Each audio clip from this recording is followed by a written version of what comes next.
Emily from Redeemer Lutheran Church in Victoria, Texas. Welcome to another episode of Kids Connect. Do you have any travel plans for the new year? Got your bags packed or a vacation set on your calendar? I want to tell you about some travel plans that happened just after the first Christmas. I bet if you're traveling, you are not traveling by camel to get to your destination. But at the very first Christmas, there were 3 wise men, 3 kings, who traveled to see the baby Jesus in the manger in Bethlehem. Their travel took a lot longer than it would take now to get there. They didn't have planes and trains and cars, but they knew it was so important to follow that star in the sky and visit the newborn king. They packed up their camels and they took their time to follow the right route and see this baby who had been born. After baby Jesus was born, we know the shepherds went that night to visit him in the manger. But the shepherds weren't the only ones who noticed that a Savior had been born. This story is called The Brightest Star Ever. Far in the east, wise men thought they saw a new star. God had put it in the sky as a sign.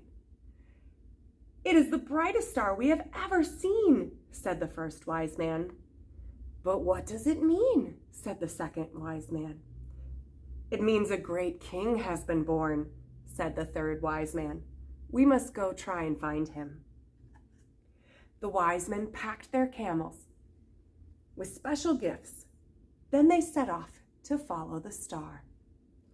When they got to Jerusalem, they asked, "Does anyone know where we can find the king who was born to be king of the Jews? We saw his star in the east and have come to worship him." But no one could tell them. King Herod heard about the wise men and their questions. He wanted to know what other king was born in his land.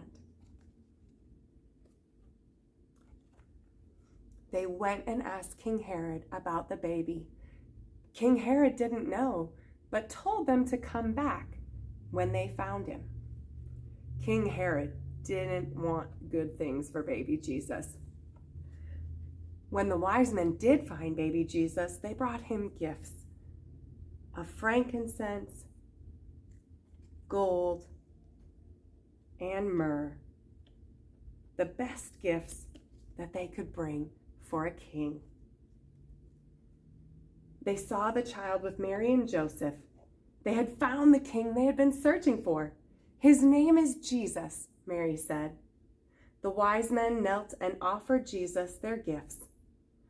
That night, God sent an angel in a dream to warn them, "Do not go back to Herod," because Herod didn't want good things for Jesus.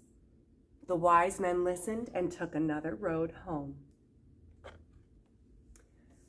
Just like the wise men, we too are amazed still and always about the birth of Jesus at Christmas. We may not have to travel very far. We can't go visit the baby Jesus in the manger, but maybe there's a church nearby that you and your family could go and learn more about Jesus. Or maybe you have a chance to bring gifts to Jesus. What gifts could you bring? I don't have any gold or incense or myrrh. But you know, God asks us to love each other. And so you can bring gifts to God and to the baby Jesus by being kind to your brother or sister, by obeying your parents if they ask you to clean your toys up or do your homework. We can share the love of Jesus with others and tell them that Jesus was born for them too. Those are all great gifts that we can bring to honor the newborn King. May you have a blessed week, and I hope you can join us next week, Tuesday at 10, for another episode of Kids Connect.